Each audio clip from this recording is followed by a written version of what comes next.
যেহেতু এই ডিসপ্লেটায় 3 মাস করে ওয়ারেন্টি থাকে, এইভাবে চেক করব। এই মডেলটি হচ্ছে রেডমি 9A একটি মডেল। এই মডেলটির সমস্যা হচ্ছে কাস্টমারের হাত থেকে পড়ে গিয়ে ডিসপ্লে দাগ দাগ চলে এসছে, এই দেখুন।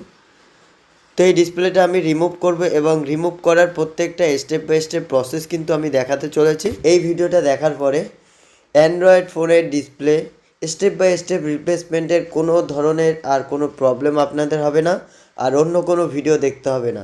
তার জন্য কিন্তু ভিডিওটা না কেটে পুরোপুরি ফুল ওয়াচ করবেন, তাহলে কিন্তু একটা ভিডিও থেকে আপনারা অল অ্যান্ড্রয়েড ফোনের ডিসপ্লে রিপ্লেসমেন্টটা কিন্তু আপনারা শিখে যেতে পারবেন। তো চলুন বেশি কথা না বাড়িয়ে শুরু করা যাক। তো আমরা এখন রেডমি 9 পেছনের যে ব্যাক প্যানেলটি রয়েছে ওটা কিন্তু আমরা মোবাইল ওপেনার দিয়ে ওপেন করে নেব। ওপেন করার সময় ধ্যান রাখতে হবে কোনো রকম জোরে প্রেসার দেওয়া যাবে না, এতে কিন্তু প্লাস্টিক বডিটি ভেঙে যেতে পারে। দেখতে পাচ্ছেন আমরা কিন্তু রেডমি 9 ব্যাক প্যানেলটি খুলে ফেলেছি। এবারে কিন্তু আস্তে আস্তে আপনাকে নাটগুলো কিন্তু খুলে নিতে হবে।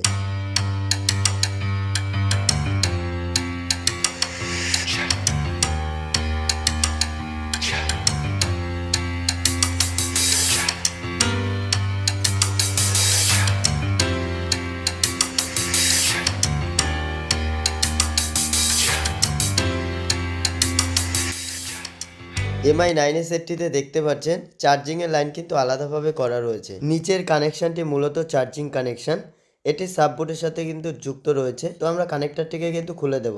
যেহেতু এই রেডমি 9 ফোনটিতে আমরা ডিসপ্লে রিপ্লেসমেন্ট করব, সেক্ষেত্রে ডিসপ্লে খোলার সময় সাবধানতা অবলম্বন না করলেও আমাদের হবে। আমরা এক কোণায় কিন্তু এরকম একটি ব্লেড ঢুকিয়ে কিন্তু আমরা ডিসপ্লেকে টান মারব, বাইরে কিন্তু ফ্রেম থেকে ডিসপ্লেটা বাইরে বেরিয়ে আসবে। পুরনো ডিসপ্লেটা ফ্রেম থেকে আলাদা করার পর আমরা ফ্রেমের চারধারে কিন্তু একটু চোখ বুলিয়ে নেব, কোথাও কোনো আঠা উঁচু হয়ে লাগানো আছে কিনা, কোথাও কোনো ফ্রেমে কোনো ধরনের ময়লা আছে কিনা, এগুলোকে কিন্তু আমরা আই থেরাপির মাধ্যমে দেখে নেব। আর যদি সেরকম কিছু থাকে তাহলে ফ্রেমটা আমরা কিন্তু পরিষ্কার করে নেব। ঠিক এইভাবে পরিষ্কার করার পদ্ধতিগুলি দেখুন। একটা ব্লেড নেবেন, ব্লেড দিয়ে শক্ত যে আঠাগুলো হয় সেই ধারালো ব্লেডটা দিয়ে শক্ত আঠাটাকে কিন্তু কেটে নেবেন আগে। এই দেখুন ঠিক এইভাবে ধারালো ব্লেড দিয়ে আঠাগুলো কাটার পরে এরকম একটি কিন্তু তারের ব্রাশ আমাদের নিতে হবে। এই তারের ব্রাশ ফ্রেমের চারধারে ঘষলেই কিন্তু পুরনো যে ছিটে ফোটা আঠা ফ্রেমে লেগে থাকবে সেই আঠাটুকুও কিন্তু পুরো ক্লিন হয়ে যাবে। তো আমাদের কিন্তু আঠা পরিষ্কার করার কাজ শেষ। এখন এই ফ্রেমে মাদারবোর্ডটি কিন্তু ভালোভাবে সেট করে নেব। মাদারবোর্ড কোনোভাবে যেন উঁচু না থাকে এটা লক্ষ্য রাখবেন, নাহলে কিন্তু সেটটি ঠিকঠাকভাবে ফিটিং হবে না। তো আমরা এখন নতুন যে ডিসপ্লেটি মার্কেট থেকে এনেছি সেই ডিসপ্লেটি কিন্তু বসাবো। বসানোর আগে আমাদের কিন্তু যে ফ্রেমের সাইডটা আমরা পরিষ্কার করেছি সেই ফ্রেমে কিন্তু আঠা লাগিয়ে নেব। তার আগে আমি ডিসপ্লেটা দেখে নিই যে মার্কেট থেকে সঠিক ডিসপ্লেটা এসছে কিনা। আরেকটা কথা আপনাদেরকে বলে রাখি, এই ডিসপ্লে কিন্তু মার্কেট থেকে সেট থেকে চেকিং হয়ে আসে না, 2টো 4টে 5টা করে এরকম ডিসপ্লে আনি। তো আমরা ডিসপ্লেটি বসানোর আগে, যেহেতু এই ডিসপ্লেটায় 3 মাস করে ওয়ারেন্টি থাকে, টাচের ওয়ারেন্টি, ডিসপ্লে যদি দাগ দাগ আছে তাহলে কিন্তু এরা রিটার্ন নেবে না, একটা স্ট্যাম্প করে দেয় ডেট অনুযায়ী, সেই ডেট অনুযায়ী 3 মাস থাকে। তো যেহেতু ডিসপ্লেটা মার্কেট থেকে চেক করে আসিনি, সেক্ষেত্রে কিন্তু আমরা বসানোর আগে ডিসপ্লেটা অন আছে কিনা বা ডিসপ্লেটা কতটা ভালো মন্দ আছে সেটা কিন্তু আগে যাচাই করে নিতে হবে। তো দেখুন প্রসেসটি, দেখুন আমাদের ডিসপ্লেটি কিন্তু অন হয়ে গেছে। তো আমরা এখন এর টাচটি, যেহেতু ওয়ারেন্টি রয়েছে, আমরা এই টাচটি কিন্তু ভালোভাবে কিন্তু এই টাচটি আমরা চেক করব। তো চেক করার নিয়ম হচ্ছে ডিসপ্লের নিচে যে থার্মোকলের যে র্যাপারগুলো রয়েছে, স্পঞ্জ র্যাপার, ওটাকে কিন্তু আমরা ভালোভাবে বসিয়ে নেব। তারপরে কিন্তু ঠিক ডিসপ্লেটাকে এইভাবে হাত দিয়ে চেপে ধরে ব্রাইটনেসটা উপর থেকে নিচ অবধি কিন্তু আমরা এইভাবে চেক করব। এই টাচের কোনো অংশে যদি প্রবলেম থাকে তাহলে কিন্তু বেঁধে যাবে, অর্থাৎ সেই অংশে কাজ হবে না। তো ডিসপ্লেটা কিন্তু আমরা পুরোপুরিভাবে চেক করে নিলাম, দেখলাম ডিসপ্লে এবং ডিসপ্লে ব্রাইটনেস সব কিছুই ঠিকঠাক আছে। তো ডিসপ্লের নিচে যে প্লাস্টিক রয়েছে সেটাকে কিন্তু আমরা রিমুভ করে নিলাম।